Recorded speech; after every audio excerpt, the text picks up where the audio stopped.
I am here with Geoffrey Thorne. Hey, Thank you for coming on and talking with me today.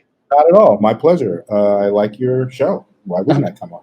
Well, thanks. I appreciate it, and I think I'm been very excited to have a chat with you on a couple different fronts. And we're going to get into all that, but we might as well start. So you are right placed. You've got a new book coming out in March, Green Lantern, and it felt like one of the news sites stirred up a little bit of controversy right out the gate. But forgetting about that, tell me, are you excited about this book? I can extremely.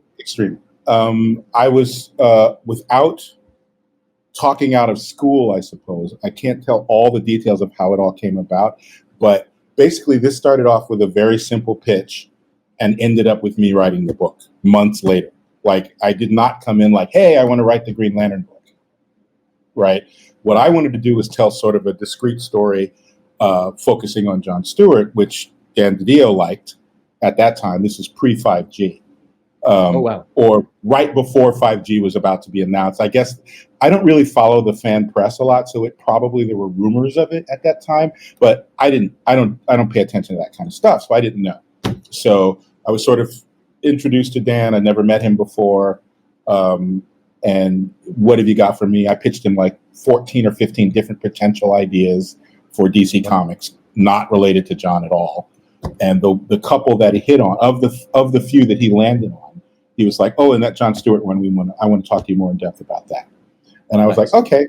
So, and then we sort of talked it out, what I wanted to do with the character, and he's like, "Oh, that's all very interesting." And I'm like, "Are you sure do you understand what I'm saying to you?"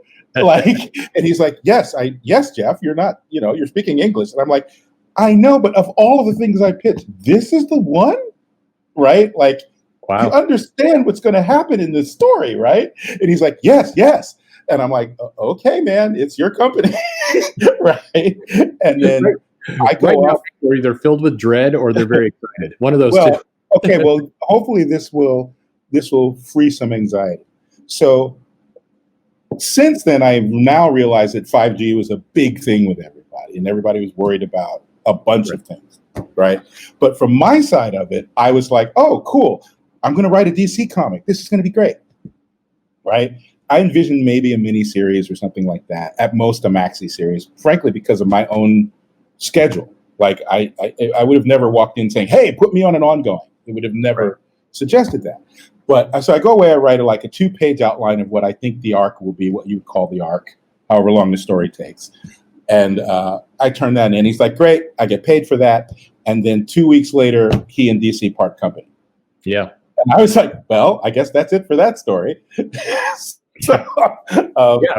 because in Hollywood, not to drop that name too hard, but in Hollywood, when there's a regime change, what happens is there'll be a bunch of projects, TV series, or movies that are in development, but the incoming regime basically tends to spike those because if you put them up and they do well, the previous regime gets credit. If you put them up and they fail, you take the blame. So it's a no-win situation for you, right? All down. Yeah. It's only downside. So I figured that's what was going to happen here. Like, of course, this project is now spiked. So I'd written no scripts. Nobody was assigned to anything. There was no I'd done nothing except this outline. And I checked in a little while later, just because you check in periodically, like you look at your list. Oh, I haven't checked in with DC. And my current, who is now my current editor, picked up and says, "Hey, I'm Mike. What are you talking about?" I'm talking about this thing. And he's like, "Oh, we haven't got to the Justice League family yet. We'll get back to you." Right? I was like, "Okay, great, whatever." And I go on with my life. And then another 2 weeks go by, and I get a call from Mike, and he's like, "Okay, we like this Green Lantern thing. Are you still interested in doing it?" And I was like, "What?" Like, seriously, I thought this thing was dead, right? And he's like, no, we really like it. And I'm like, but clearly you're not going to go through with all that 5G stuff. I mean, I think the fan press has sort of got the shape of how expansive that was going to be, right? And Yeah. as a long-term fan, when they showed me the map of the world they were going to build, I was like, wow, really? Wow. Like, this is insanely, like, it was insane, but it was insane in every good way from my point of view. I thought this was something that people in comic book shops have been arguing about for over a decade. How can you reconcile DC Comics? Right? How can you thread this ridiculous needle? Like, old guys like me will remember when the crisis happened, the first crisis. It should have settled all bets. But instead, what happened was there was like this weird resistance from some of the creators who did not like the fact that we sort of consolidated everything into one Earth, and there was no more Earth 2, and that was all over. So we're just going to sort of not acknowledge that. Right. And it's like, no, the editor they just spent a lot of time and money to do this. You're opening up so many questions right now. Right. Well, all right. So you're right, though. You're right. Your description, by the way, of crisis and kind of all, it's a problem DC's had a lot because they would try and fix their past. Right. And so they'd put a stake in the ground, but then thered be people who were like, I'm going to ignore that stake in the ground, and then immediately would unravel. And they had the clout to sort of make it stick. Right. They couldn't fire, like, it was me as a newcomer, like, Jeff, what the hell do you think you're doing? We're taking you off the book. You're out of your mind. But if it's somebody, I don't know, it wasn't Denny O'Neil, but let's say it was Denny O'Neil. Oh, damn it. Okay, Denny, do what you want. Yeah. You know, from doing that. You're right. You can't stop him. He's got too big a fan base. And frankly, he's too good. So coming out of that, you got Hyper Time, and then you got all the multiple different versions of crises that have come since, right? You got Doomsday Clock. You got all of this stuff. Right. And I'm like, is this less confusing? Is all of this less confusing to the audience? Right. I don't think so, personally, as a fan. Right. So I'm looking at this 5G map, and I'm like, holy crap, they did it. They did it. They threaded the needle. I can't believe it. Right. And so I walked out of that room like, this is some ballsy stuff here, you know? Yeah. And then when he got asked to go, I was like, I guess the powers that be thought it was insane, you know? So anyway, so blah, blah, blah. When they said, yes, we'd like you to tell this story. And there was a lot of discussion about what form would it be? Would it be a series of series, like the way when Birds of Prey first came out, people forget it wasn't a series. It was a series of miniseries. Right. I was like, are we going to do something like that? And they're like, well, we're considering it. You don't worry about that. You just worry about the arc, right? Get it as cool as you want it to be. Right. So I went off to sort of break out what would be like what they're now starting to call seasons, but the first arc of whatever this would be. And then it would be, it would come to an end that if the audience didn't like it, it wouldn't rock the boat so much. You could put all the pieces back in the box if you wanted to. But even if it wasn't me, if another writer went, oh, that was a lot of interesting stuff, they would have a lot of stuff to pick up and play with. Right. But there's the end is always at the end of any story I tell. There's never like, and then it's like, there's no end then. You get to the end and the story's over. It's a respectful thing to do, right? I mean, because you're not going to be on a story forever, ever. No, they're not your toys. They're not your toys. And it's good to not set up the next person for failure. And also I tend to be a forward-looking person, and I think part of the problem with what has happened with continuity wogs in comics overall is you get overly concerned with, well, Carol Ferris did this in issue 35 back in 1972. No one's really addressed that. I'm like, because no one cares. What are you doing?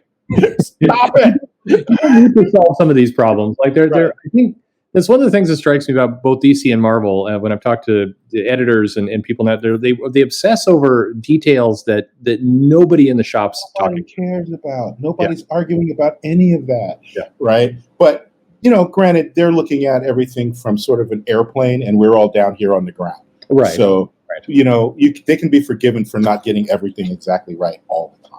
Well, and the comic industry, man, again, there's so many questions I now have. The comic industry, for better or worse, for worse, I think it has put a level of abstraction in between the customer and the editor to where, I've talked to a lot of editors who say it's very difficult even to get to that customer anymore because there's so many layers between them.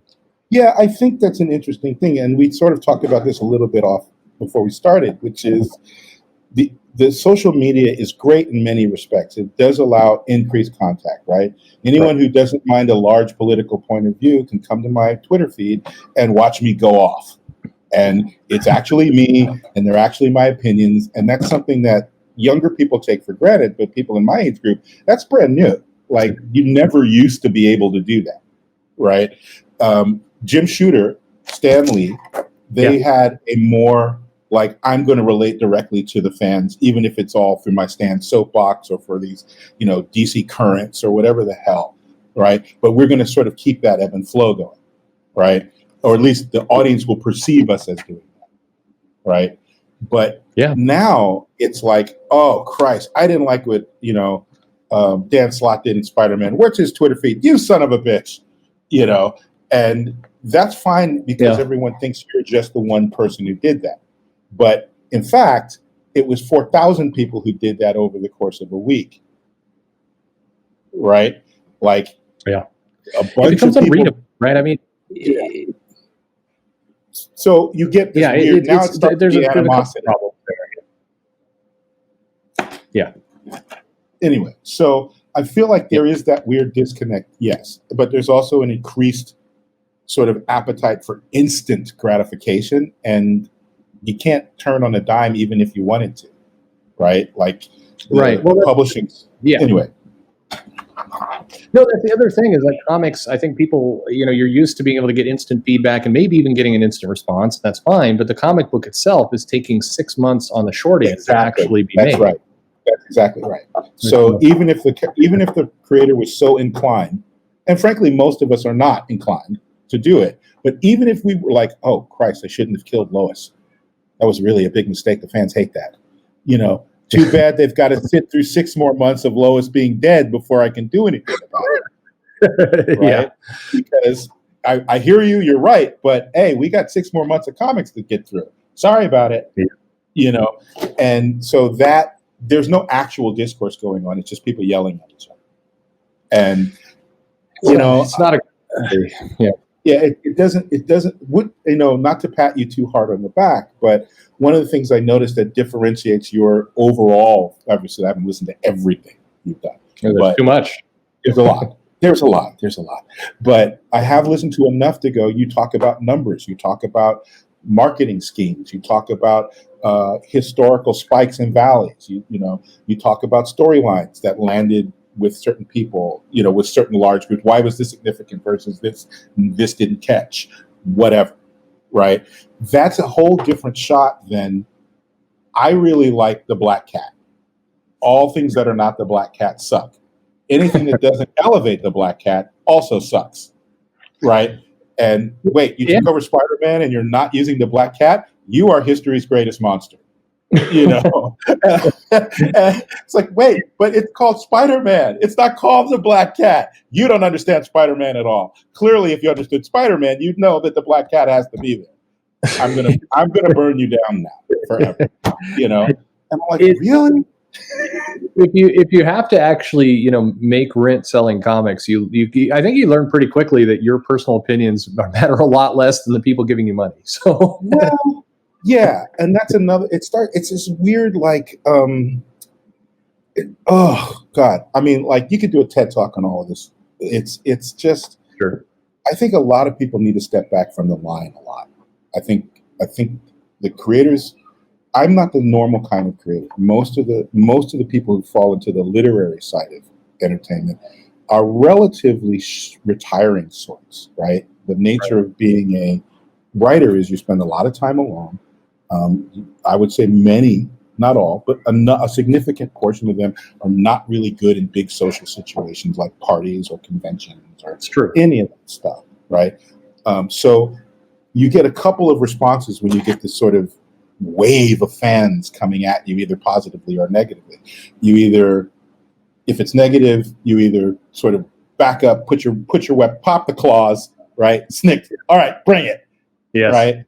Or you fold up shop and run away from Twitter or run away from Facebook and scream that, what the hell, I was poor little me. I just wanted to make Kitty Pryde a ballerina. Why can't Kitty be a ballerina? You monsters! Oh my God, right? And then the people on the other side, it's not everybody, it's extremists of some one stripe or another, they're like, ha, got him. Yeah. Right. Yeah. And I'm not talking about right or left. I'm saying there's a contingent on the internet that's like, oh, you showed some weakness, you backed up. Oh, great. And then they go, pop the claws, go. Right. Yeah, exactly. And I'm like, where are you getting good comics out of any of this? Who's making good comics out of any of this conversation? It doesn't help. There's a lot of reasons, and I agree with you completely. I mean, there's a lot of reasons why this isn't healthy, but there's also a lot of reasons why it's a trap, and you feel like you have to engage, you have to battle, you have to pop the claws, you have to go in, because if you don't, you're weak. Yeah, and it's weird. It is weird, and it's very unproductive over time, and I think we miss a lot in that whole mess. But I have to ask because you went through the history there. So 5G has to be, I've talked to a number of different people. What's unique about that is that I hear different stories about what that originally was. I mean, from like almost everybody I talked to. And it feels like that was one of the worst reported or most misunderstood reported things that went out. Because like the stories, if you were to believe the most extreme level of the stories, it was DC was going to completely shut down. All the characters were going to age by 20 years. We're going to get rid of Superman and Batman and Wonder Woman and all those, and they were going to be kids. And we're going to completely dump our entire universe and bring in kind of the Poochie verse of DC. I understood that reference. Yeah, there you go. See, and it was of course. I mean, and it was funny about that is like the fans did not like the sound of that. Sure. But it was also, to me, it always seemed very absurd because you're not going to just radically change lines. So could you, again, without anything, I think more straight. My biggest concern with it, and I was mostly happy with what they showed me. I mean, speaking as a fan, not speaking as a professional. When I saw it, my inner fanboy went, whoa, this is cool, man. This is cool. Doing what? With who? Holy crap. There would have been significant change. Yes, absolutely significant change. I had minor concerns about how quickly they were going to roll that change out. But, you're a freelancer. No one's asking your opinion in that way. Right. It's like, this is what we plan to do. Are you going to be on the Titanic or not? Basically, right? But we don't know if it's the Titanic. We're just setting sail, right? And I'm like, so yes, there would have been sweeping change, but I think that what it boils down to is this. I think there's always a contingent of fans who feel like they are being burned by whichever group that they love, whether it's the X-Men or it's the Superman group or whatever it is. There's a vocal contingent that feels they're being burned. So any new change that comes up, they're ready to be burned again. Right. What I was like was, and by the way, I was a very strong critic of Didio. Like, people went through my Twitter feed for this Green Lantern stuff, but if you were to go into a deep dive on my conversations about comics in general for the last 10, 15 years, you'd find it hypercritical of the DC management and other groups in various places, depending on the era and what was being discussed. Right. I was surprised DC was even talking to me at first, not because of anything I might have said about Green Lantern in specific, but just I was like, oh, they just really do not read the social media at all. This is great. I'm not going to thing or a bad thing. Maybe good. I'm not going to bring it up, is what I thought. Right? They don't bring it up. I'm all good. Right? Delete those tweets. Let it go. No, I never delete anything. I'm joking, but yeah, I wouldn't run and delete anything. I feel like if it's worth writing down, you might as well leave it out.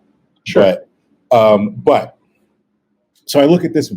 I really cannot impress upon you how comprehensive, and picture a wall-sized map of the DC universe, starting at Corona's hand holding the universe, or even slightly before, and extending to the end where it's just the time trapper standing in an entropy-eaten universe. And that in between those 2 points, everything that had been unreconciled was now reconciled. Nice. And I was like, and it was like a Manhattan Project, at least the way it was described to me. I don't know who all was involved, but he was like, because I'm guessing everyone who walked into that room and saw this chart had exactly the same look on their face. And he's like, yeah, well, it took a while. A lot of people chimed in. We had people from all departments, like not just comic book people. We had people from all departments throwing in, maybe we try this, maybe we try that. Well, that doesn't work if this works. And, what about this? And how will we do that? And I was just like, yeah, it looks like the freaking Manhattan Project. But luckily, in this one area of life, I'm a physicist. I can actually understand this chart, right? And I'm looking at it going, holy crap, man. Wow. Right. And it then made sense why my little John Stewart story would fit into this larger whole because of some of the things they wanted to do. Gotcha. Now, with Future State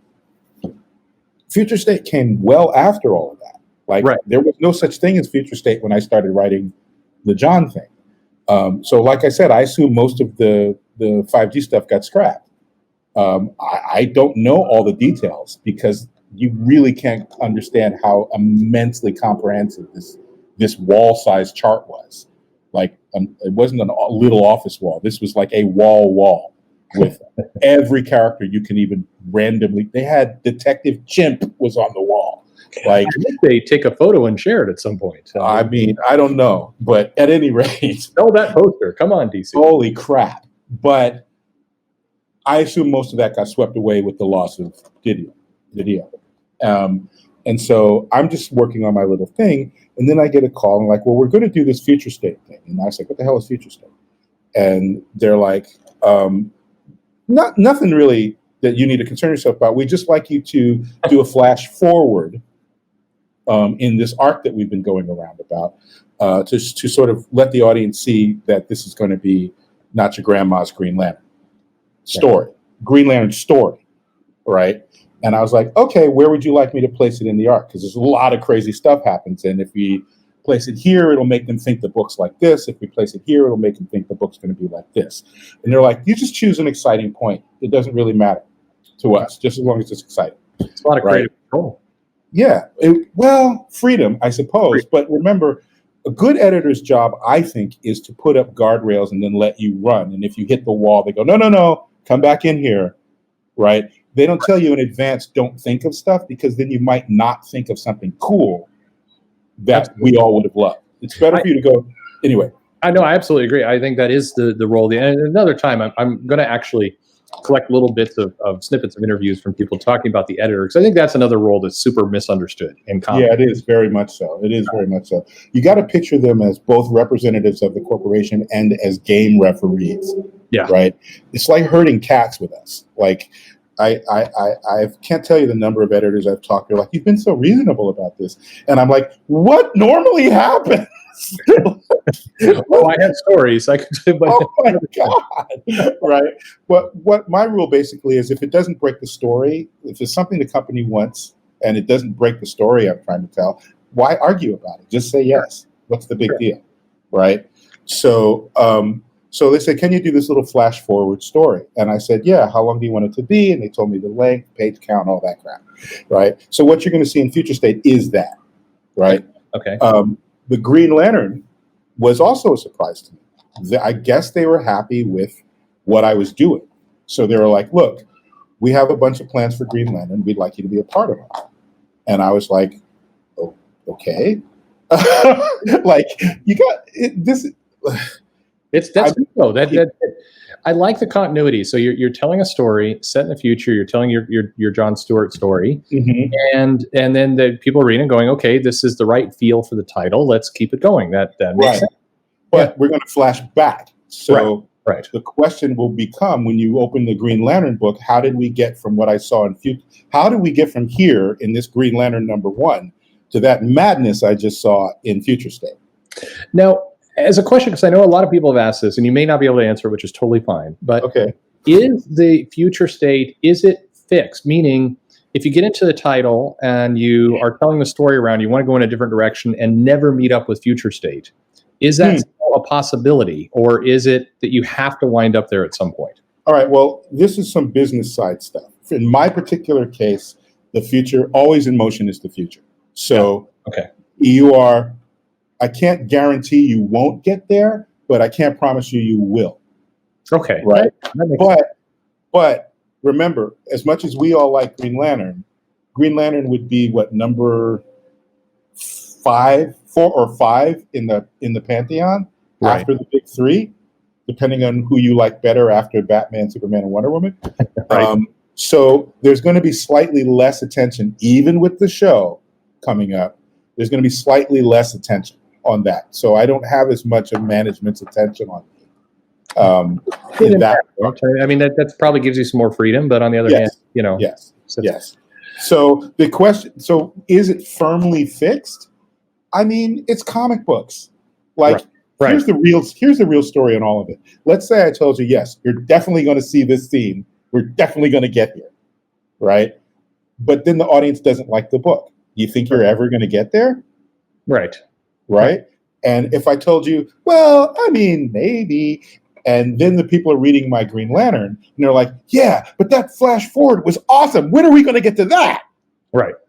Then I'll get pressure from the higher ups. Can you pick up the pace? Can we get to that part? Like that. So the audience does have more control than they think they do. It's just the way that they like to exert it isn't the way that it works. So yelling at me about it won't help you. But yeah.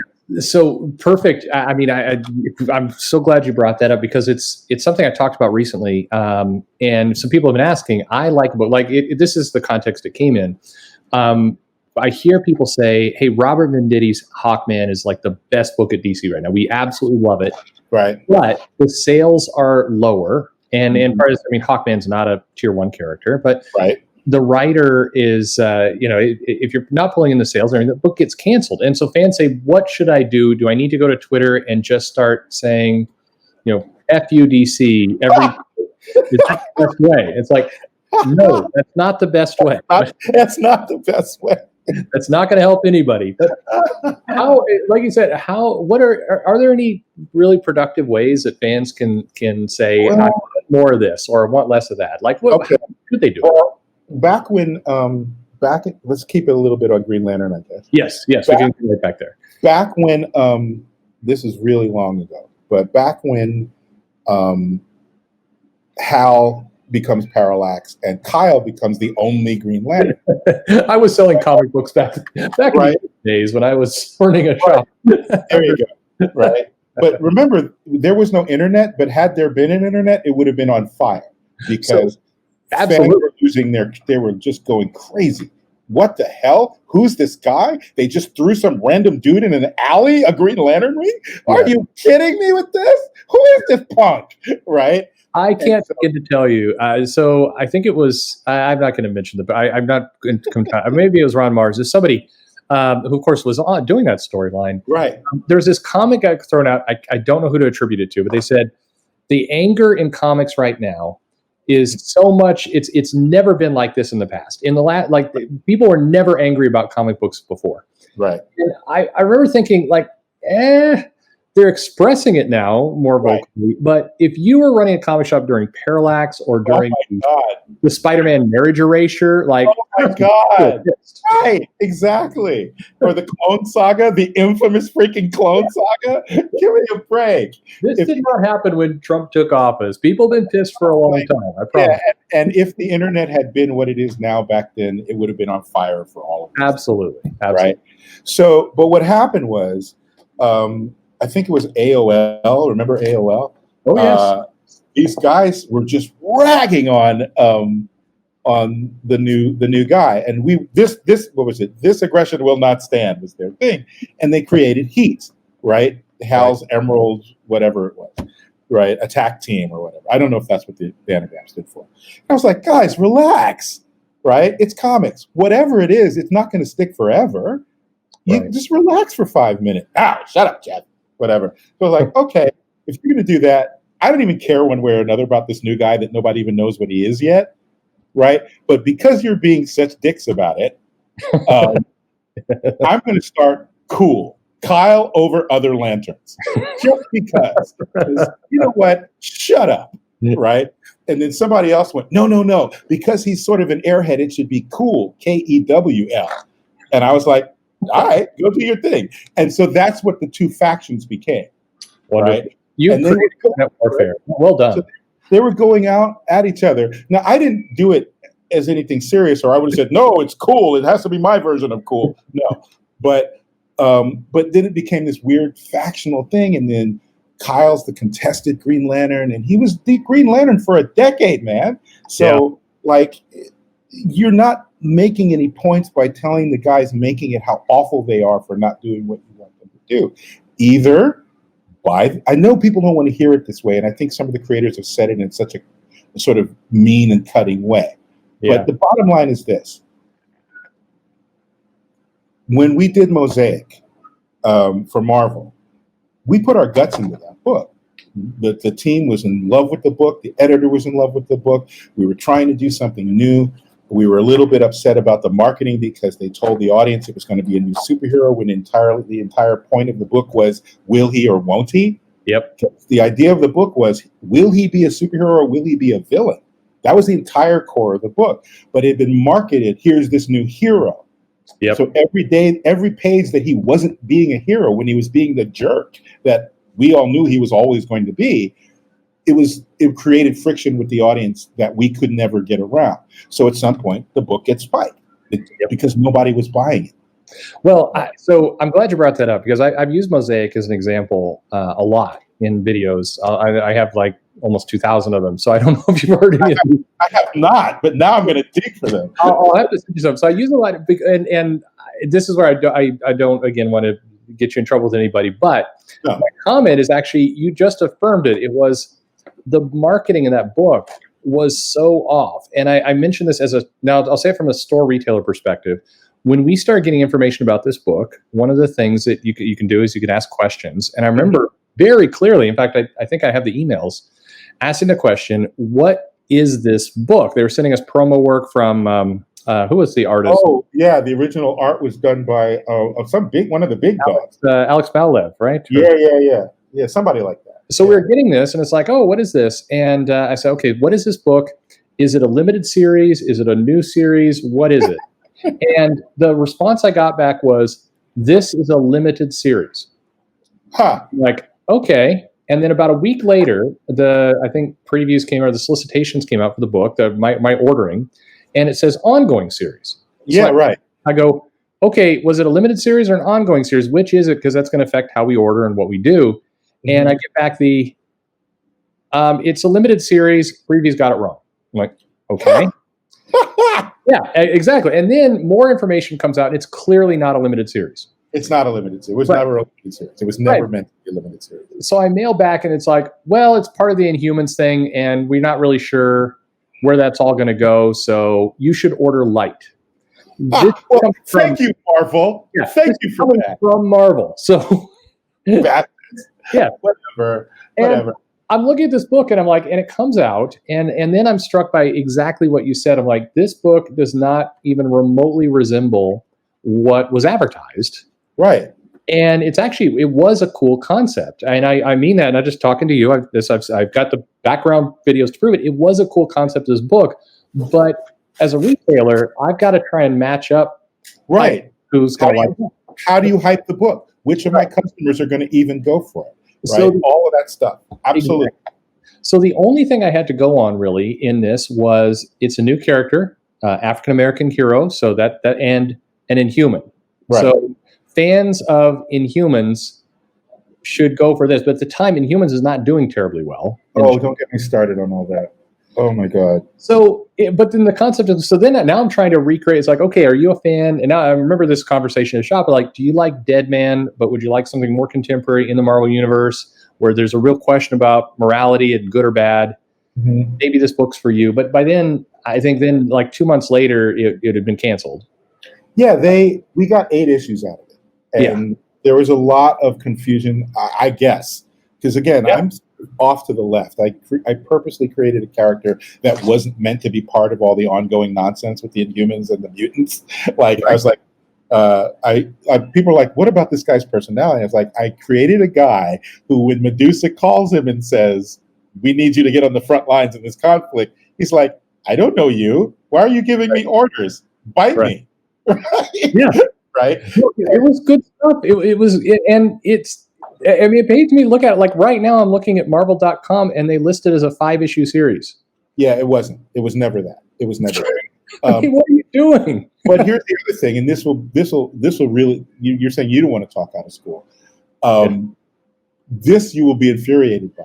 I pitched it to Axel Alonso as essentially a Vertigo body horror sci-fi book. Oh man! Right? So the original version of Mosaic, before Kari was brought in to design him, he wasn't even supposed to look human in his Mosaic form. He was supposed to be scary looking. Yeah. It's going to take him several issues to even to figure out how to look like a human being at all, like vaguely humanoid. He was going to be the most terrifying thing you ever saw, right? And we were like, okay. And then I feel like I'm the editor-in-chief killer because Axel bought this thing from me, and we were going down the path with it. And then about a month later, he was out. Right. And I always ask questions of the people. I'm like, look. And I say this, I've said this a couple of times in print lately. I'm a professional.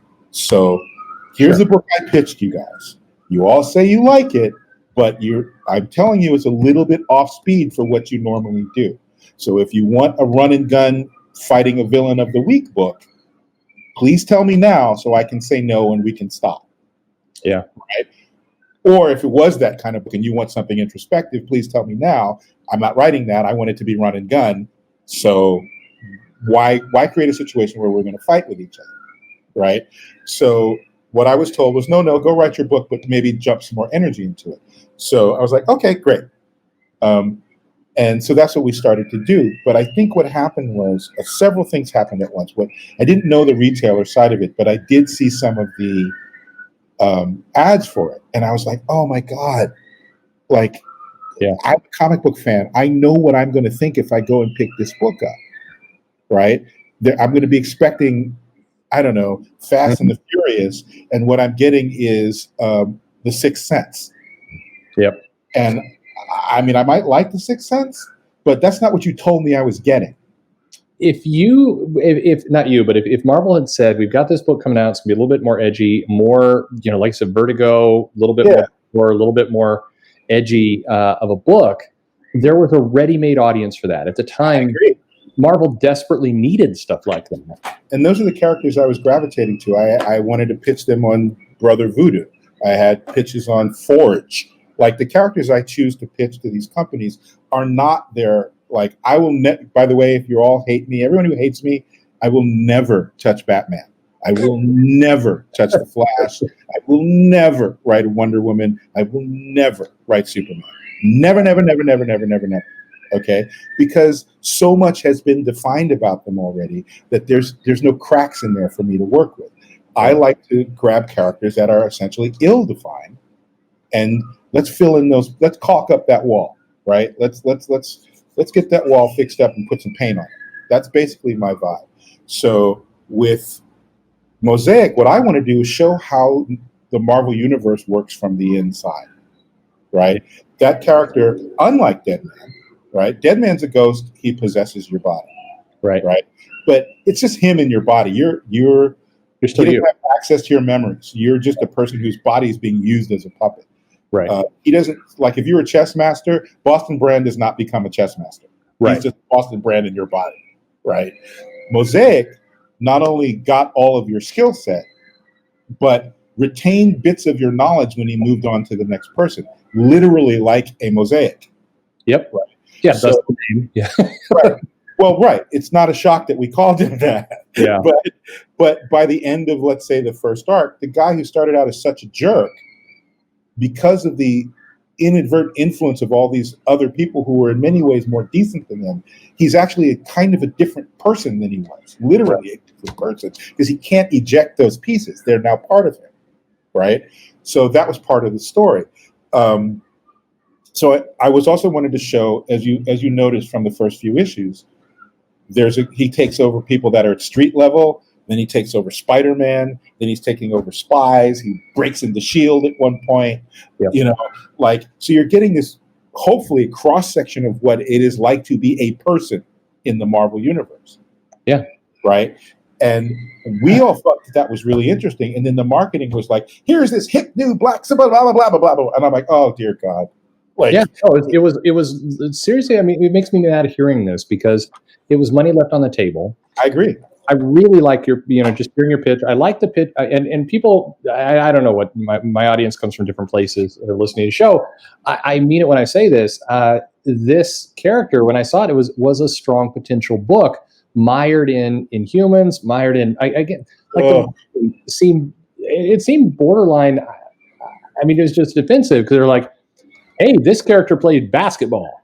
You like basketball players with powers, don't you? You should." God. Yeah, the way they were advertising it, and I was like, all right, this, by the way, audience, this is why we're even talking about this. Perch was like, I'm going to talk to you about Mosaic. So, Right. So here's what it was. People have done some digging. They found out I used to be an actor. I was not a super note. Let's say there's a solar system of stardom. I was somewhere out between Neptune and Pluto. Right.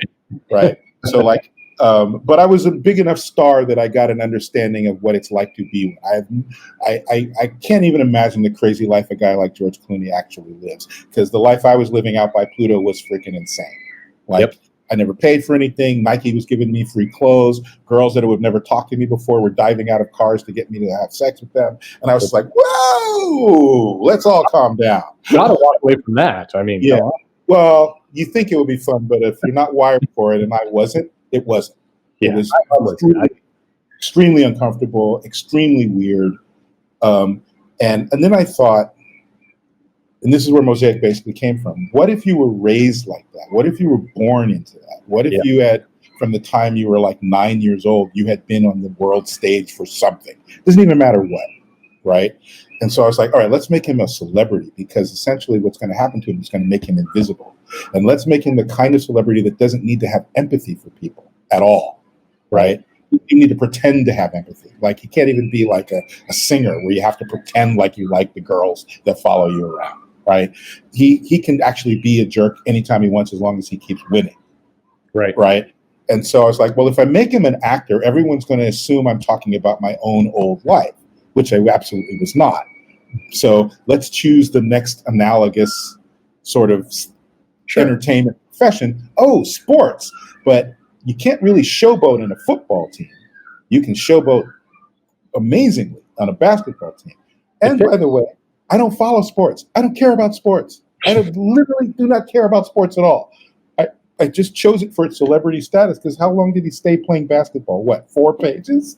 Yeah. No, there was so little basketball and in a comic that was almost billed as a basketball superhero. I know. Everybody was talking like, oh, his secret identity is a basketball player. And I'm like, what do I look like? What kind of hack do I look like that I would write that book? Are you kidding me? So it is what it is. Like, you get it. The way I say it is this. The other thing that nobody ever talks about, because literally no one ever read it, was at roughly the same time, Jerry Duggan, who's doing Mercs for Deadpool and the Mercs for Money, among other things, Marvel was like, oh, the Deadpool's going to come out. Everyone's going to go crazy. It's going to be awesome. We need to, I'm guessing, no one said this to me. Got to be careful. No one told me this. I'm just guessing. Oh, let's capitalize on some of this hip Ryan Reynolds Deadpool stuff. So let's spin all the Mercs out into their own books and see which one of them sticks. Right.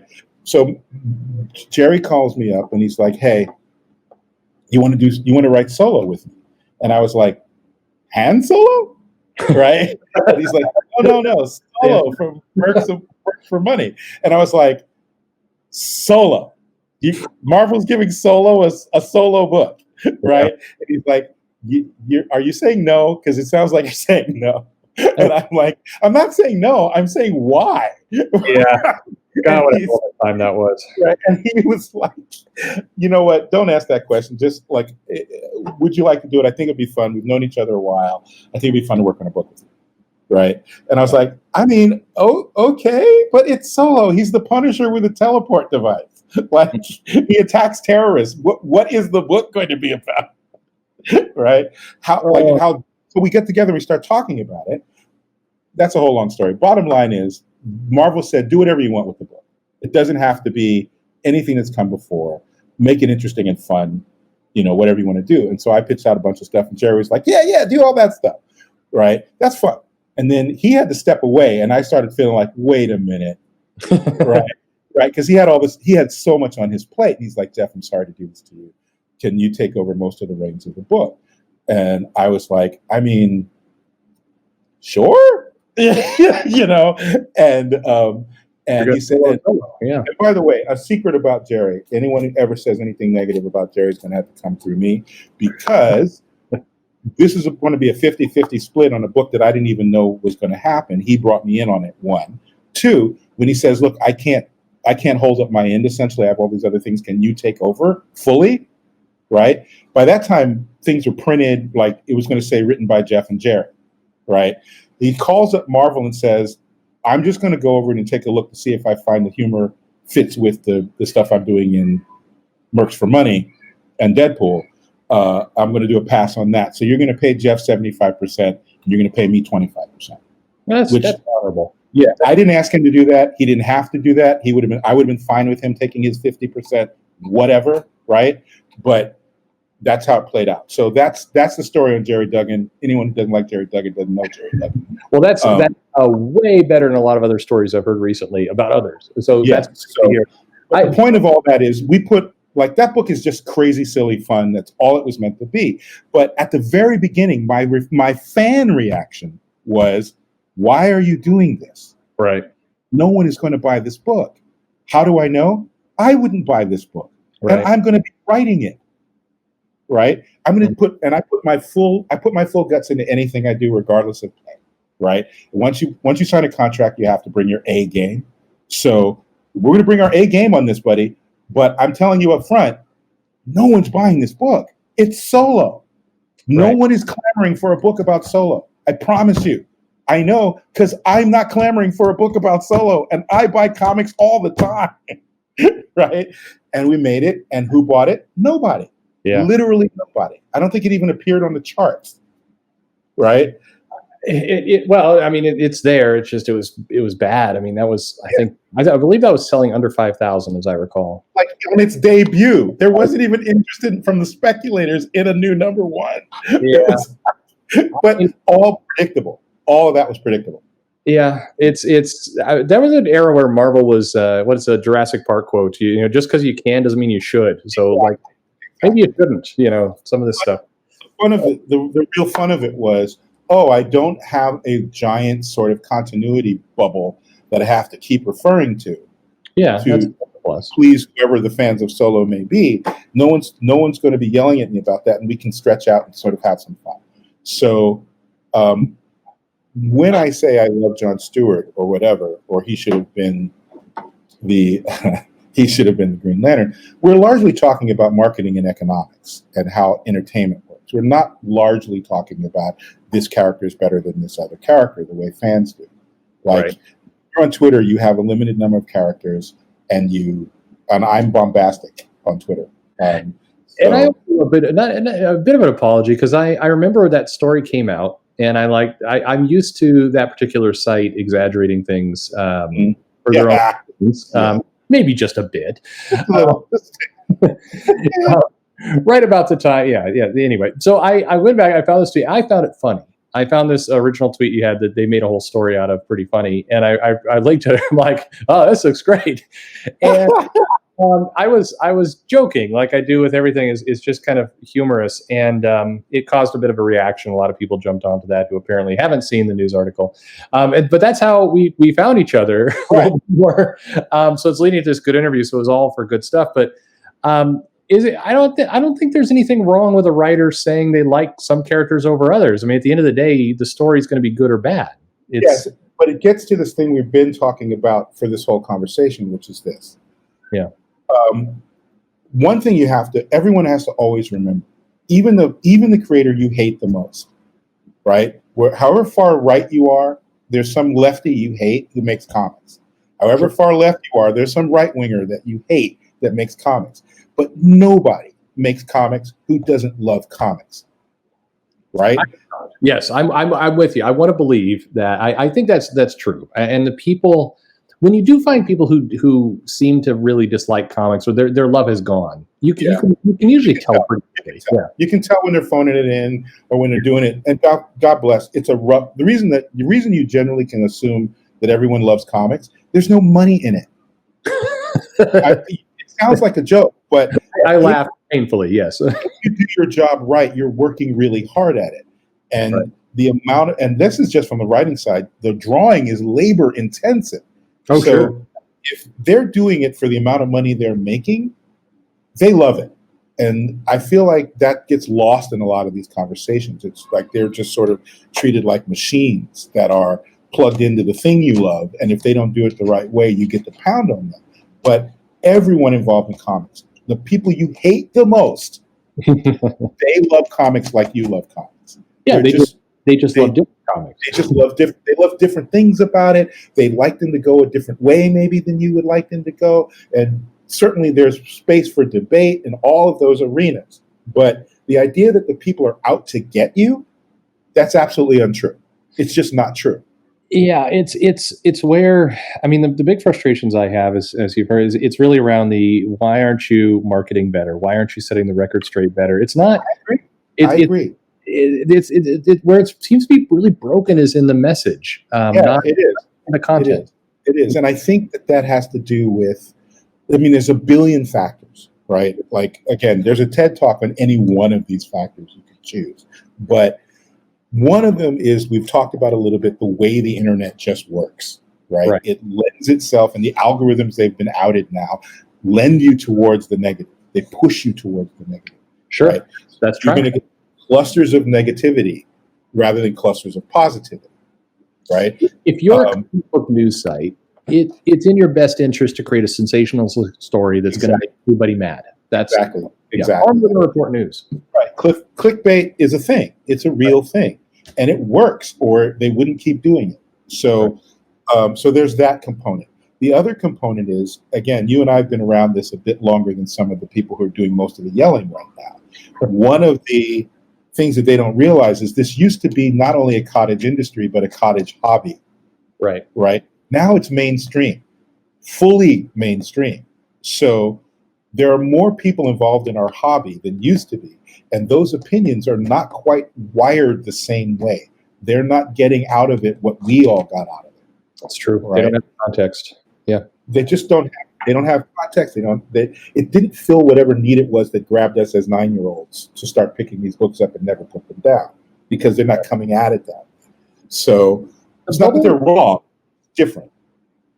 Yeah, I think that's really well said. I think that the other problem we have is that we keep trying to the fans have grown, the business has grown, the customers, every part of this has grown quite a lot, but we still wind up using the same small terms. Like, there's these terms, these phrases go out like, "Oh, the comic industry is better than ever." It's like, okay, but we're including Dogman into it. Right. What are you talking about when you say that? Yeah, and then the argument gets over terms where we're all dealing with a bit different vocabulary, so our chance of understanding each other becomes zero at that point. This is why I like shows like yours, and it should be said, it sounds like a love fest. I don't always agree with Perch. No.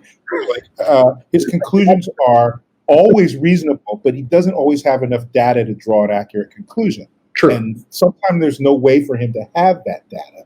So he's doing the best with the tools available, and I appreciate that. What I like about it is it's coming from a point of he's trying to be reasonable, right? You're not assuming negativity, you're just looking at it, not the negativity. You're looking at the thing, whatever the thing is, and trying to examine it. You're very kind. I mean, I take compliments terribly, but thank you very much. I know, and this is what we all should realize, is there's always more data out there. So whatever our assumption is today, should be willing to have it be tested and challenged and changed because there's always more to know. So it's mutating. What we're noticing, and it's across the board in entertainment, by the way. That's another thing. You can't really isolate out what's going on in comics, and it comes and goes in waves. The consolidation of all these entertainment companies, the top-down attitude of people who look at comics as widgets, right? The idea that you can apply the same principles that you use to make cars to how you make comics. It's ludicrous to anyone who makes comics. It's probably ludicrous to anyone who actually makes cars, but the people who run both of those businesses make neither of those things. They're just looking at data points. Right. So not even the data itself, the points on a chart. Right. So the decisions they make, we find incomprehensible. Sometimes we find them infuriating. What book rises or falls? And so you start applying the things that you have available to you, which are frankly your own local prejudices. And I don't mean necessarily about race or gender or anything. I mean just decisions. Yeah. Right. And it all comes from limited data. Well, I got to fill up that empty space with something. So I'm going to fill it up with this opinion I have about this sort of person or this sort of way of thinking or whatever it is. Right. And so you get a lot of animosity. Right. I try to reserve my animosity for things that actually matter. I'm weird like that. And whether or not it's John Kent or Clark Kent, in the big scheme of things, doesn't matter to me. Because if I don't like it, I don't buy it. And if enough people agree with me and don't buy it, John Kent goes away. Right. That's the fact. And it's a simple fact of commerce. If enough people don't like it, it will die. Right. What do you say? And this is, I don't know how to argue this point because it's ludicrous, but I don't have the data to explain exactly why. There's a belief in comics right now, just putting the nail on the head, that the publishers are intentionally making unsellable books in order to push a social agenda. It comes up all the time. And now, granted, everybody has a point of view, and a writer, if they want to put that point of view into the book, fine, but the idea that a giant library of unsellable work is going out, I mean, first of all, why in the world would comic books be your go-to? That's such a... I don't know. All I can say about that is this. Thank God you have a brain, first of all, because this is a serious conversation, and I didn't know what I was going to get when we started. But this is an act. Well, not because of you. You never know. Right? But this is a serious conversation. So, again, we could do a whole hour on any one of the facets of this particular jewel we're talking about. But let's talk about the advent of Marvel Comics versus DC Comics. Okay. Readers of comic books at that time, when there was no such thing as Marvel, when you said comic books, they would think of a DC comic. Sure. Because those are the only ones available. And then this upstart comes out, Marvel Pop Comics or Marvel Pop Art Comics or Marvel Comics, depending on whatever marketing scheme Stan was on that week, right? But people forget that. Right. But he took a very conscious commercial stance. He examined the market and he said, here's the space that DC occupies. They've got a 30-year jump on us. We can't come out with Superman, because Superman will always beat us. What can we do? Right? None of this has to do with creativity. Doesn't matter what Jack's drawing in his back room right now. It's how are we going to put a footprint into the market? And his choice was the world outside your window has superheroes in it. Right? Unlike DC, which has made up cities and made up villains and made up stuff, our guys, they're going to have problems. They're gonna be much more gray in how they handle their shit. Pardon me. I'm sorry. I swear sometimes. No problem. They're going to be more realistic insofar as a superhero can ever really be realistic. They're going to be much more so, and it's going to take place in New York and Chicago, right, where my artists are from, right, and even the style of art's going to look more realistic, or if it's not more realistic, it's going to be so stylized in another way that you'll never mistake a Marvel comic for a DC comic. You'll make a clear choice every time. Yep. Right? Now, if you're a DC fan and these books come out, you're like, what the hell am I looking at? Right? This guy in a fantastic, isn't that a monster? How's he a good guy? Right? Like, wait, they're in New York? They're actually, how is the newspaper of record in this universe hating on its primary superhero? They don't have secret identities. The Fantastic Four are just walking around New York buying stuff. Like, what is this? Sure. If the internet had existed right then, there would have been a whole lot of negativity pointed at Marvel. Yeah, no doubt. What are you doing to our hobby? How dare you? Is this a comment on what we like? Right. Then flash forward to the 70s, right? Then they sort of fell into and all of a sudden you get this, what we call now the counterculture guys like Neil Adams, Denny O'Neill's in there, right? And they're like, well, I love comics, but they're kind of silly, right? The Silver Age stuff is kind of silly. Let's shake it up, right? I'm sure that wasn't the real conversation. They're bringing their own sensibilities to it. And all of a sudden you have Speedy's a drug addict. Wait, what? Speedy? And Marvel's doing its own thing over here with, the Black Panther versus the actual Klan. Like, people forget Superman did that on the radio because nobody pays attention, but whatever. And what you're seeing is the mutation of the society around comic books. You're not seeing, it's not coming from inside. It's just that younger, newer people are coming in. Right. And they're going, well, these are my sensibilities. Right. And then it shifts, and then it shifts again, and it shifts again. The other thing that happened was comic books used to be made by people who were doing it while they were working on their real careers. Right. Right. I'm really an advertising artist, or I'm really a storyboard artist for the movies, but I'm not making as much money at that as I need to be making. So I'm going to pick up a couple of shifts on this comic book thing real quick. Right. But by the middle of the 70s, people are starting to go, no, I just want to be a comic book writer. I just want to be a comic book artist. That's a different kind of thing, right? Very much so. You have Jim Shooter getting a job at 14 because of comics. Yeah, exactly. And by the way, one of the most vilified, but I would hope people still understand, that was one of the best editors comic books have ever seen. Yeah, absolutely. Jim Shooter, pound for pound, is probably the best EIC in the history of comic books. Yeah. Right? Yeah. But anyway, so what you're seeing is a sort of mutation of society that's influencing the comics. Now we flash forward to now, okay? You and I are whatever age we are, but we're not children. Children, 9-year-olds or whoever, many things have shifted about the business. We have video games. For $40, I'm in there for weeks. And if it's the right video game, I'm playing with my friends. So even if I've run the scenario before, I'm now fighting, if it's Ghost Recon, another team of friends. So it doesn't matter that it's the same environment. Now it's like sports, right? So that's one thing. The amount of money it costs to buy the high, to buy the liquor, to buy whatever you want to call it, is very high for how much of a hit you get versus video games where it seems costly, but when you look at the number of hours you get to play, and it's different every time, and you get the same adrenaline hit, you can see how that's competition. Oh, absolutely. Right. I mean, and you have comics that have been announced for March from both companies that are more expensive than a month of Disney Plus. That's exactly right. And for a kid, it's a simple calculation. If I have any money of my own, it ain't as much as my parents. So what am I spending this on? What am I begging my parents to get me? Right. So there's that one thing. The other thing is, and this is we should just do a month on this on every show like this. The direct market killed comic books. The direct market killed comic books. I'm going to say that till I die. When they first when Marvel and DC first took it over, and you'll know this as a retailer, you will back this up, I promise you. They created a death spiral because it took longer than I thought it would. I will give them that. They played it out longer than I thought it would last. But it killed the influx of new blood.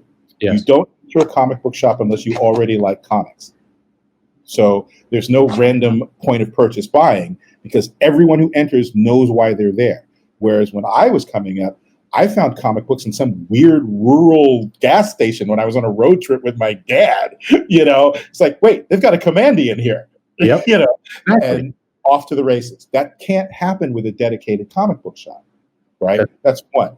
Two, because Marvel and DC basically own Diamond, they could force each other on and off the shelves with ridiculous things. Where you guys, as retailers, you're more like sharecroppers. You can't say no to the big two because they dominate a minimum of half the market, right? Sure. I mean, Marvel and DC were, for most comic shops that really reliant on new comic sales, you're talking, many are over 75% of your revenue is coming from these two companies.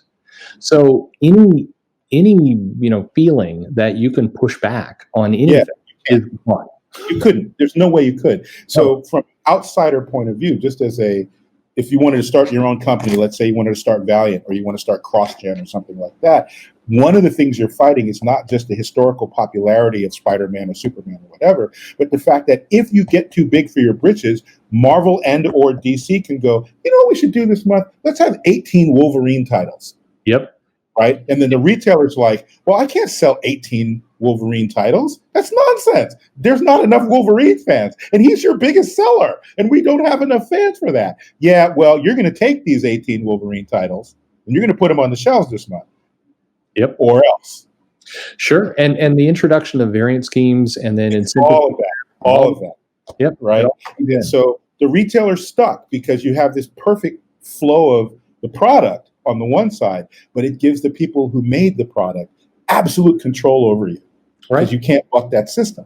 So, and at least with one of those two companies, there is a decades-long feeling of arrogance coming from the people who would. Don't get me. Yes, absolutely that too.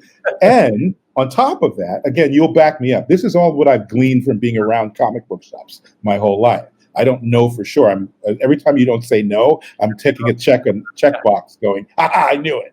But the other thing is with that, because you're not getting kids coming in underneath, right? Now you automatically have an aging population.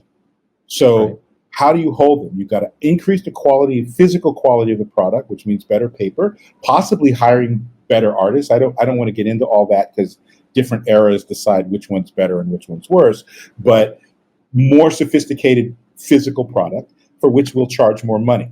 But they can afford to pay more money because they're aging. So the older they get, the more disposable income they have. And also $6 to an adult working at a job is not a deal breaker, right? That's not even paying for a movie. So I can do that. I can do $20 on comics once a week, right? It's not going to hurt me.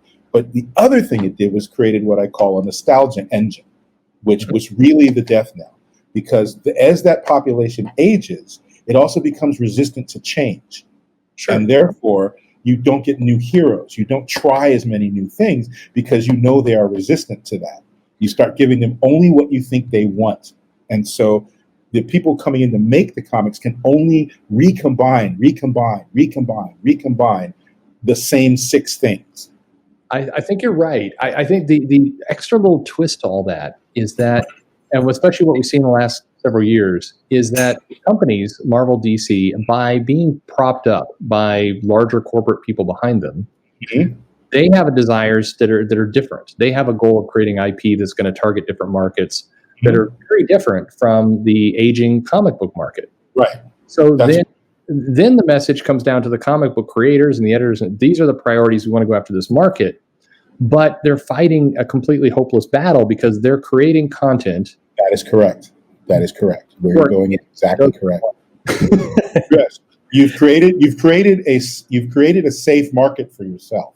Right. But now at some point the people who bought you out have realized, well, wait, this is a dwindling market. So either you guys are going to shut down and just be the IP farm. Here's the thing about calling it an IP farm. They already own all the copyrights. All right. I was trying to tell this to a friend of mine. If Marvel or DC stopped making new comics right now, good Lord. All right. Let's swipe that away for a second. I worked on the Black Panther show. I've worked on various Marvel projects that have nothing to do with the comics except that they're based on them. But because I'm an actual comic book geek, I have a lexicon of knowledge about the properties that the people who are making these shows often do not have. And that's nothing against them. They don't need to be geeks to do what they do. But occasionally that will allow me to go, well, why don't we use character X? And they're like, who's that? And they're like, blah, blah, blah, blah, blah, blah. Do we own that? Yeah, you own that. You own like thousands of characters. I just happen to know who they all are because I'm a geek, right? So, but what that means is, they don't have to keep making any of these books ever. They literally could stop tomorrow, and they could just make TV shows. They could just make video games, and they would be protecting both their trademarks and their copyrights in perpetuity. Sure. Right? Don't need the comics at all. They don't need them. It's a weird balance because the comic books, they do have this audience. That audience, as you said, are aging. They've got money. It's not a demographic they just want to ignore. I mean, in many cases, it's a money engine. And these fans, for as much as they complain, they will go to the movies, they will consume this. It's always funny to me. People's like, I'm so pissed at Marvel. I hate them. I hate them so much. I own all the movies, and I'm a subscriber to exactly. Hate watching. I don't get that at all. Like, here's the simplest thing you can do. Don't hate watch. If you really hate the thing, don't spend any money on it, and it will die. I promise you, it will die the true death if nobody spends any money on it. Right?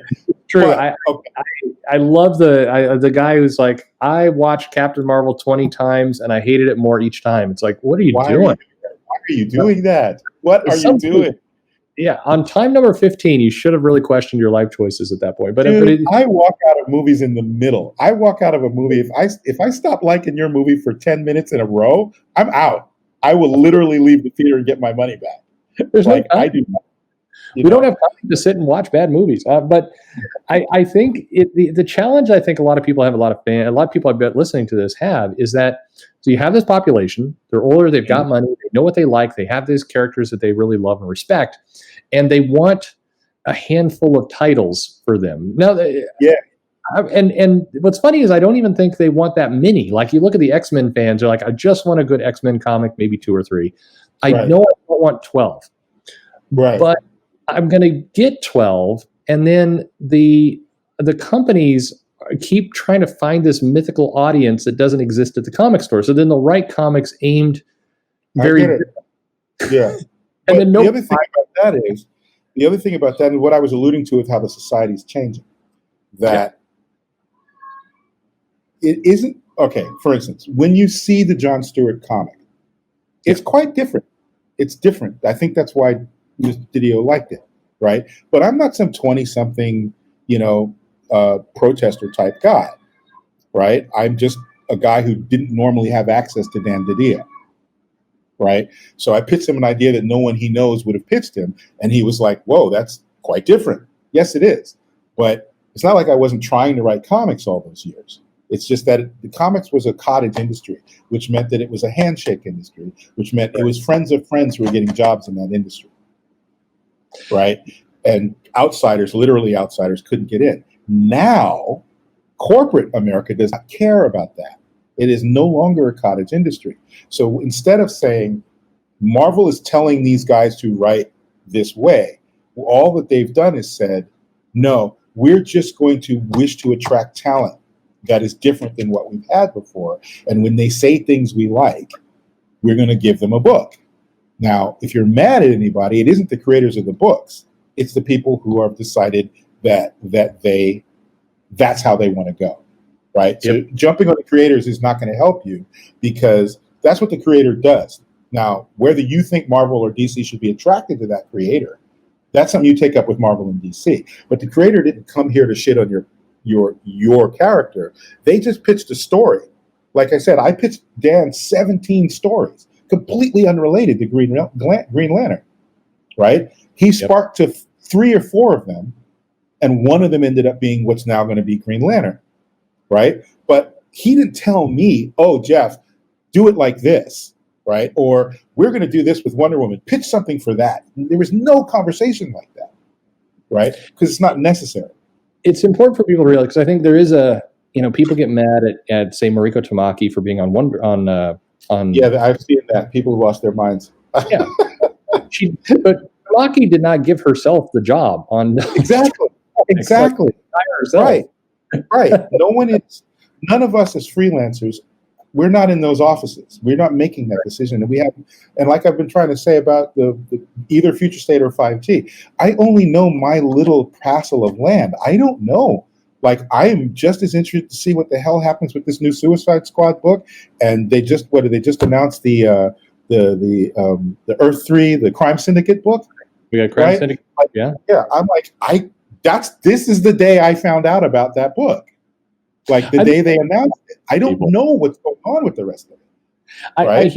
I hear people describe sometimes the comic industry, and they're like, oh, this is what happens. Like, they all go to an office, and like a fireside chat that goes on, and then they kind of kick ideas around, and they all go to their desks and they write things. And it's like they're picturing kind of Marvel in the 60s with this bulletin. Or bullpen. Yeah, the both. I'm not even sure it completely worked like that. I mean, there's stories back in the '60s of like people trying to throw each other out of windows and things. I mean, Yeah, that's not how it is. well, what a day. Yeah, it's yeah. So I have one. Well, okay. So two things. One, if you'd be open to it when the book comes out, I'd love to talk to you again. Absolutely. Let's just consider that a day. Absolutely. Perfect. But like let's finish this point off real quick, though. Yeah, and it's what you just said. Or if you have time. They do have summits, right? Like the X books are very important to Marvel. So the people who are writing those books will occasionally get together and say, because it's under Hickman, right? So what's the next arc? What's the next big arc for these people? And we all got to coordinate because we got multiple books and it's all coming from this one guy's brain, but everyone has input. That's real. But when they don't go back to their offices, they all go back to their homes and then they go right. And it's the same thing. We're not all hanging out with each other. I hope it's come across very clearly that the only person I know in mainstream comics personally is Jerry Duggan. How do I know him? He used to work the counter at my comic book shop. Yeah. Right? I was a customer. He was the guy who worked the counter. And now both of us, decades later, are writing comics. Right? But it wasn't comic books inside the industry that got us together. We just fell into each other's company. Nobody else. I don't know anybody else. I don't even know the guy. I love Kari and Emilio who worked on Mosaic with me. But I met Emilio because he came to LA for a gaming convention and we went to lunch. I would never have met him otherwise. Right? Yeah. So there's no cabal. Nobody's sitting around coming up, sharpening the knives. Or this week we're going to, this week let's make Donna Troy gay. Like, it isn't like that. It just isn't. You're telling me that on that giant wall Didio did, there wasn't like a column for turn them gay? That was named? I'm picturing sticky notes moving the characters into the gay column. No, all that happens is people who used to not be allowed to write these things are being allowed to write them. And some of them have life experiences that are different than the core audience that the two big companies created. Right?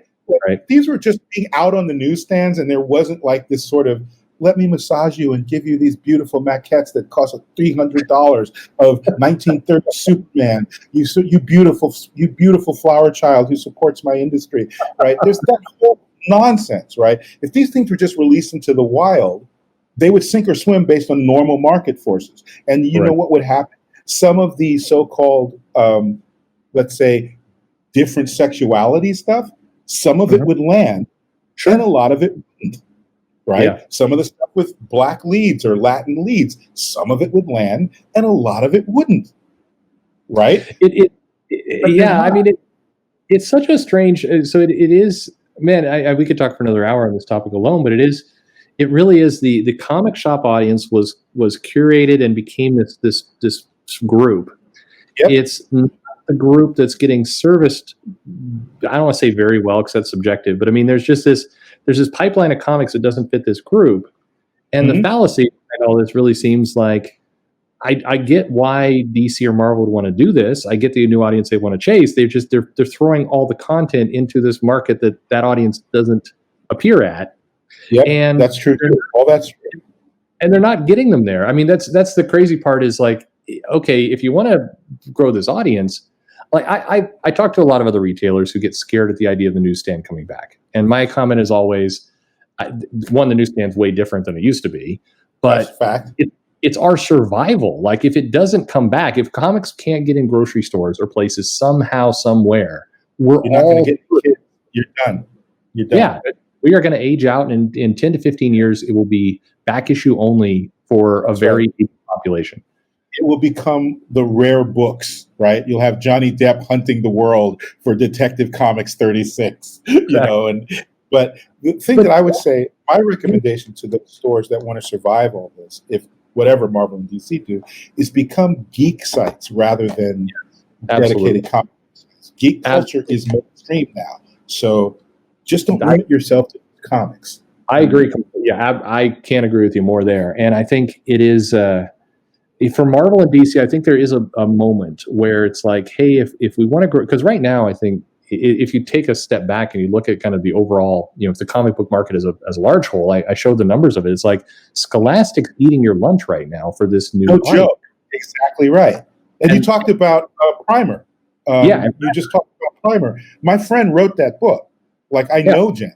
And she was all like, I can't believe this is happening, and people are digging it. And I'm like, girl, you can write. Of course you can write. You run TV shows. You know you can write. But like my daughter, said, everybody. By the way, absolutely. My daughter's 10. She read that book. I with her. She loved it. Of course she did, because it's written by a woman who knows who she's writing for. Yeah, for 10-year-olds. Right. And they just put it out. It's not connected to any other superheroes. It's its own thing. You can discover it or not.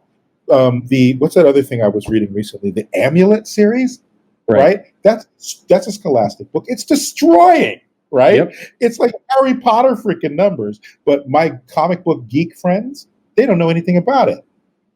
Right. And it's why I think if you're Marvel and DC and you're looking at this, you're looking at Amulet, you're looking at Dogman, you're looking at what Raina Telgemeier did, you're looking at this audience, you're like, they should be thinking, one, how do I get a piece of that?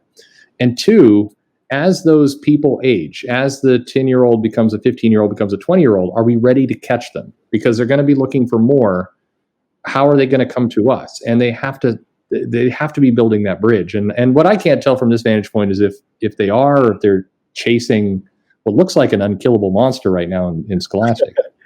What I would do is this, and again, I'm not a retailer, but here's what I would do, especially in the case of these companies that have absorbed other smaller companies, right? So like Marvel also has CrossGen, also has what used to be Malibu, other stuff like that. And DC has Wildstorm, now they have Milestone, right? What I would do is sort of a tiered, separated thing. So like Jen's book Primer comes out, and it does really well.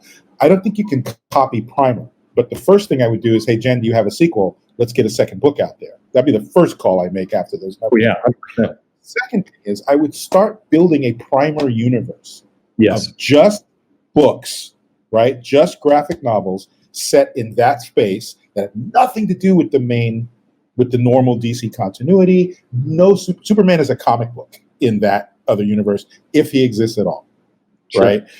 And I agree. Just go hard in that direction, and then maybe in a few years, when that thing has built itself up and has become its own giant universal thing, maybe you do some weird Crisis-style crossover where the Milestone books and the Primerverse books and the main DC books all have an enemy to fight together, and then we get the joy of the generations mixing or whatever. Sure, but, you can always do that. You can do the Punisher meets Archie. You can always do crossover.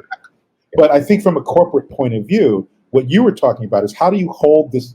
It's unfair to the cultivated audience who did not know they were being cultivated, right? To cultivate them and then for no reason at all go, okay, well, we're sick of you. I don't know that this is being said, but it certainly clearly feels that way to a lot of people out there, right? We're not going to do this. And thanks for your time, but, your services are no longer required, and you don't have to cut them loose, right? No. You can have your cake and eat it too if you're strategic about, I don't know why they didn't do this when they had the New 52. What I would have done is I would have put a little number on each book that told you what universe that book was set in. 100%. Thank you. Yes. Right? So you can have all of your cake and eat all of it too. And then the books that rose and fell would be the ones that people bought or didn't buy. And then there's no discussion of, who's a right winger, who's a left winger, or there's none of that, because you have 3 Harley Quinns. You have 5 Batmans, but they have a reason to be 5 Batmans, not just, because like right now there's only 1 Batman. How is he having all these freaking adventures? It's not possible. Agreed. It's so peculiar to me. So if you know that there's a core audience to your book, and we know this from the numbers, that's like what I would call a traditional 80s, 90s style Batman, or Avengers, or Justice League, or whatever else. Whatever you are as a company, hold your nose if you have to, put out a book servicing that audience, be happy, go for the nostalgia bait, whatever you have to, hire J.J. Abrams to nostalgia it up, whatever you need to do. And then, and then do a Naomi book, for example, but then get Naomi and don't make your primary selling point the comic shop. Go where Scholastic is, or whatever. Exactly right. You got to meet your audience where they're actually living, or what's the point? And the other thing is, this is the thing that drove me nuts too. We got Tom Rainey, who isn't old. He's probably slightly younger than me. But I remember Tom Rainey from Stormwatch. So when we said, we're talking about who can we get to draw this book, I was like, well, I mean, I would love it if Tom Rainey would do it. Like, all shy, like, you know, is that someone we could approach? And they're like, let's call him, you know, whatever. But what's his name?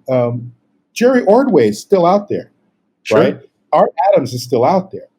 These guys can draw. I know, because I see them do it at conventions. I see them on the internet, right? Yeah. They're drawing it. Some of them, like, some guys fall off, like they get worse as they get older, but some guys don't. And those are the same guys that this audience would recognize. Chris Claremont could still be writing the X-Men. John Byrne is doing his own alt X-Men on his site. It's literally, it's insane. It's just like an X-Men book from like the early 90s.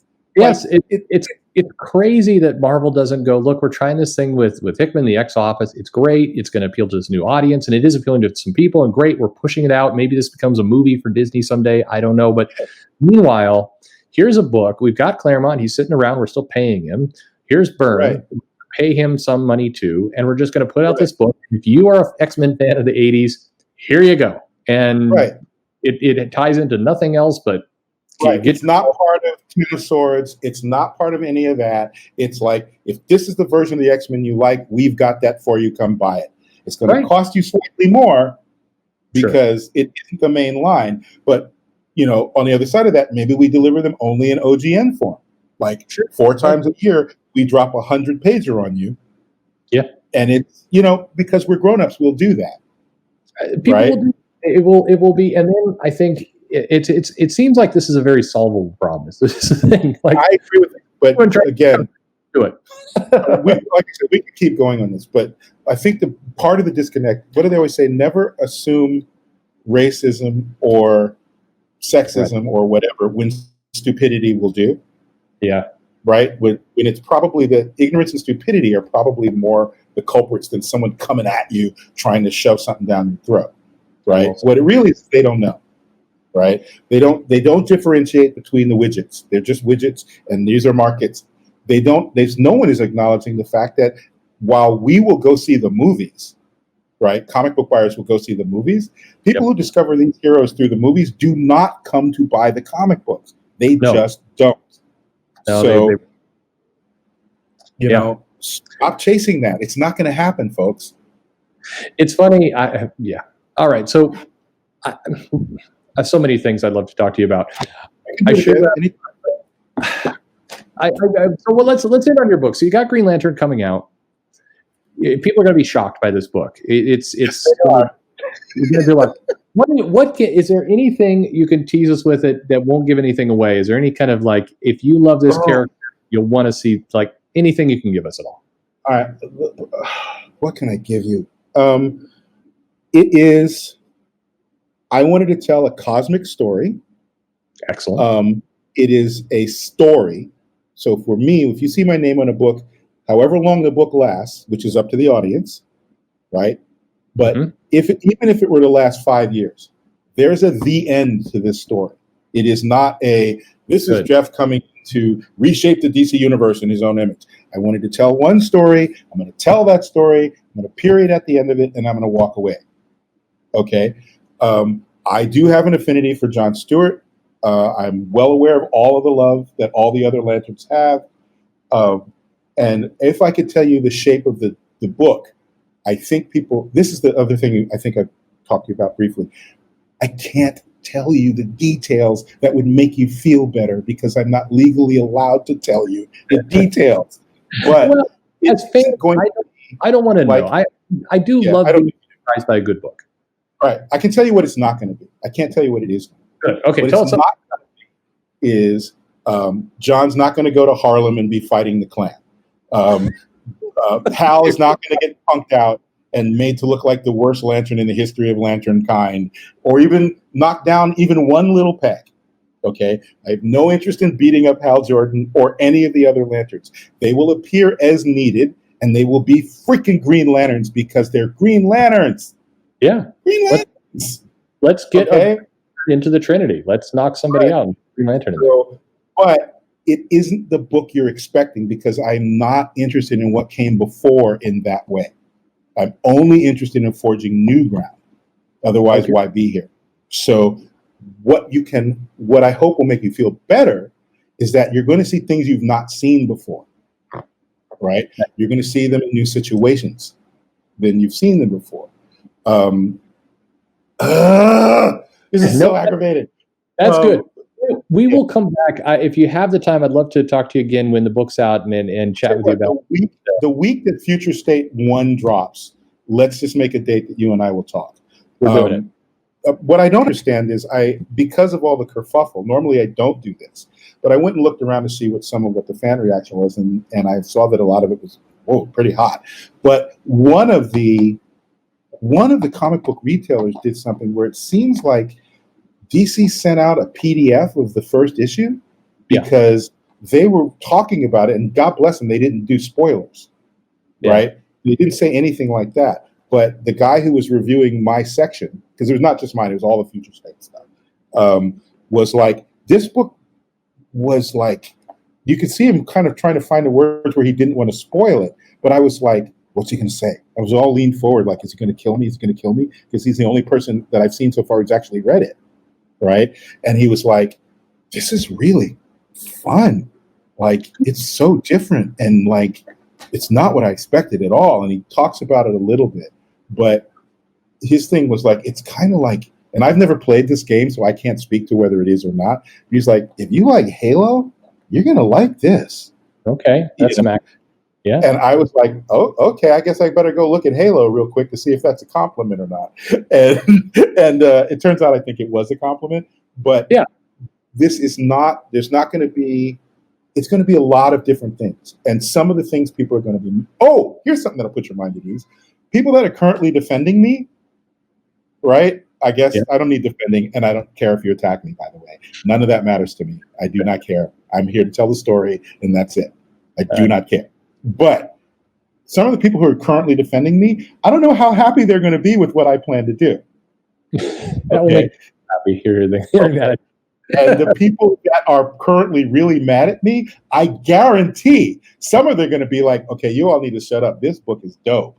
So, I mean, because it's a different animal. And I think ultimately that's why DC wanted to do it, right? It's not whether it's better or worse than what came before. It's just different. And I didn't set out to make it different. It's just, I only kind of tell Geoff Thorne stories. It's the only kind of stories that I know how to tell. So, like, here, check this out. You saw Mosaic. Was that a normal Marvel comic? Oh, it's good. It was a good book. It was a book. Well, I can go right down the rabbit hole again with how pissed I am about how that book was treated. But it's a good book. Not that it's good or bad, but it's just not the normal thing you're expecting from an Inhuman focused Marvel book. Very right. True. Or like that Vision miniseries. That wasn't your normal book. I didn't write that. I'm not claiming to have written that. I'm just saying when you picked up the Vision miniseries, you're like, oh, I guess we're here now. Like, because it wasn't your normal fare. That's because that writer is idiosyncratic and I am idiosyncratic. So just please keep an open mind. I promise you, I'm not coming for Hal. Hal is as safe as any Green Lantern is safe. But, this will make you unhappy. You can't see me, but I'm grinning like an evil monster right now. This will make you unhappy. I don't believe in resurrections in comic books. Jean Grey should have stayed dead. I think a lot of people agree with that. Gary should have stayed dead.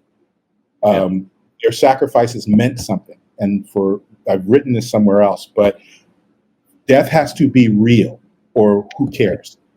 No, right? I agree completely. Yeah. So when I kill a character, I will not be killing them in a way where like a laser beam hits them and then later some other writer can go, well, it wasn't really a laser. It was really a Phantom Zone projector and he's been in the Phantom Zone this whole time. Nope. There's a Phoenix somewhere. We'll get him out.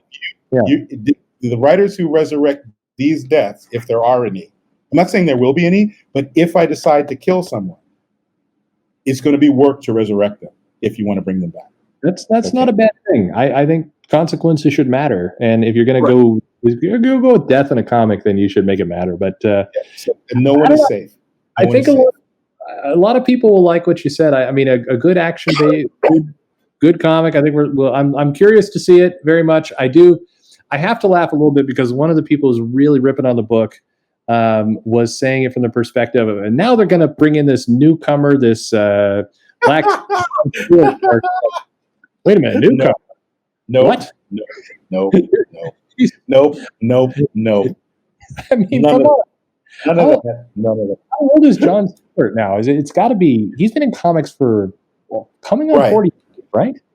Yeah, and we had actually a discussion about that because depending on how old you want to play him within the context of the book, right? How old is Hal? How old is John? We know Kyle is younger than them, but how much younger than them, right?